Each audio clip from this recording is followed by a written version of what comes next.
So, club legend Lee Wort makes his return to the club. How will he fit into the team, and will he be the difference up top?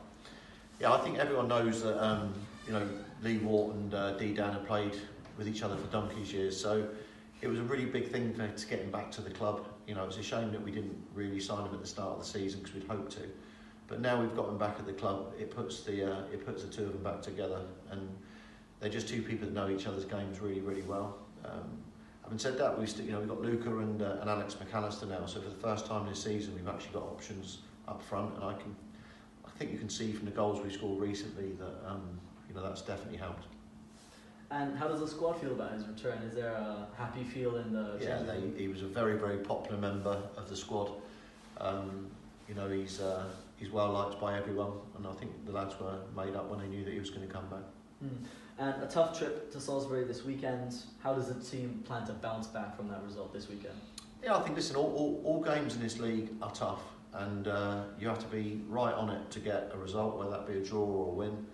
You know, Beaconsfield, unbelievable run at the moment, especially where they've gone to get the wins. You know, Plymouth Parkway on a Tuesday night was outstanding. They beat Merthyr 3-2 away as well in that run, and that's a brilliant result at Merthyr. So John Underwood and I have known each other for a long, long time. He's someone I've got a huge amount of respect for. He's got 4 or 5 players that used to play with him at Slough, who I know very well, and they're all very good players. You know, Dobson, and nice to see Togs back playing again on Tuesday as well. So they got some good players, and I heard John's interview, saying that 3 or 4 that couldn't travel on Tuesday would be available to him as well. So yeah, I think it's going to be a tough game, but every game's a tough game at this league, and I think you've got to earn the right to play, and then you see if hopefully the touch and go bits in the game go your way. But we're expecting a tough game, that's for sure. And it's a big mid-table clash against Beaconsfield, very informed as well. What threat can they pose? Well, they've got a front three.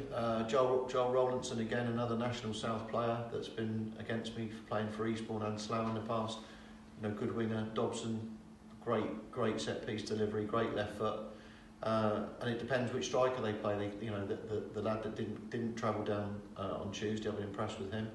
And they had a new centre forward who played for them on Tuesday. So again, it depends who John picks and who's fit and who's available. But yeah, I think their front three are a real threat, that's for sure. But it's defensively, really. I think that they were conceding goals, and now they're not. I don't think they've conceded a goal in probably 3 games now. So, we hope it could be a tight game on Saturday, and it could be a game with fine margins.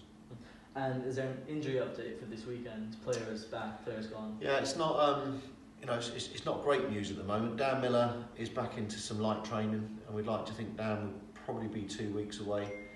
Jake Hesketh is now into his sort of 6th week of his recovery from his hamstring injury, and again he's getting closer. He trained for the first time on Tuesday. Got to be very careful with him, and unfortunately we had to lose Jake Cope out of the squad this week, and also Rob Flukes, just making sure that financially the club's got its house totally in order. So yeah, we've lost a couple, as I said, for the right reasons financially. But again, I'd like to thank Rob Flukes and Jake Cope for what they've done for the club this year. Other injuries, Carlos Gregory obviously has been back at Bournemouth the last week or 2, getting ready for their FA Cup programme with the under-18s, and I think they've got Tottenham on Wednesday. So that's a great game for Carlos to be involved in, but it does have an impact on us. But yeah, listen, we're short on numbers but high on quality, I think. So there might only be 14 in the squad for us on Saturday, but all 14 are good enough to get in the starting 11. And finally, what are the goals for the second half of the season? Yeah, it's interesting. You talked about a mid-table sort of clash there. I think that both, with respect to everyone in this league, both of us and Beaconsfield, probably the first thing that we all want to do is secure our league position for next year. We are one of the lower budgets within this league. We're probably fighting above that in terms of our league position. So this year was very much about could the club come up and stay up. We came up through the playoffs as opposed to winning it. And like I said, we've had to make a couple of really tough decisions this week because keeping the club in the right financial position is really important. So for us, as I said, we don't think we're safe. There's too many good teams in this league. You've only got to see what Swindon Supermarine have done. You know, Dorchester have got 5 games in hand on us.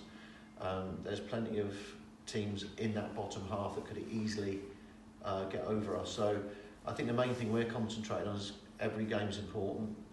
That will keep being the case until we hit a points target where we know we're going to be safe. And at this moment of time, you know, we're nowhere near that. So, you know, for us, it's not just a mid-table game. It's a game that every game we play, we've got to try and get points from it. And if we do that, we're going to be really happy. I think, you know, the win at Tottenham was massive for us, and then beating Winchester City, who are another team in great form. So for us to get those 2 wins and get 6 points out of the last 3 games was really, really important, because yeah, you have a bad 3 or 4 games, 5-game run in this league, and you can find yourself very much looking over your shoulder again. Perfect, thank you very much. Thank you.